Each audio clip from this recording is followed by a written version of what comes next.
যারা অবিবাহিত তাদের মনের চিন্তা কখন বিয়ে করব। আর যারা বিয়ে করছে তাদের মনে চিন্তা কেন বিয়ে করলাম।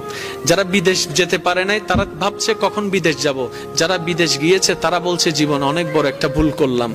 যারা চাকরি পায় নাই তারা হতাশায় আছে, কখন জানে চাকরি হবে আমার। আর যারা চাকরি পেয়েছে তারা বলছে গরু খাটানি খাচ্ছে আমার, এগুলা আর ভালো লাগে না। যাদের ব্যবসা নাই তারা ব্যবসার পলিসি করার চিন্তা করছে, ব্যবসা এস্টাবলিশ করার চিন্তা করছে। আর যাদের ব্যবসা আছে বলে যে এই জীবন আর ভালো লাগে না। যাদের বউ নাই তারা বলে যে কখন জানি বউ আসবে আমার ঘরে। আর যাদের বউ আছে তারা বলতেছে আরে কেন যে আমি এই ফুলের মালাটা গলায় নিলাম। যাদের স্বামী নাই তারা বলে যে আমার তো কোনো কিছু নাই। আর যারা স্বামী আছে তারা বলে যে স্বামীটা পাওয়ার চাইতে না পাওয়া অনেক ভালো। আপনি যদি একটু ঠান্ডা মাথায় খেয়াল করে দেখেন, পানেওয়ালা যারা তারাও অসন্তুষ্টি, না পানেওয়ালাও অসন্তুষ্টি, কোটিপতিও অসন্তুষ্টি, গরিবও অসন্তুষ্টি। তাহলে সন্তুষ্টি কারা? তখন ইসলাম উত্তর দেয়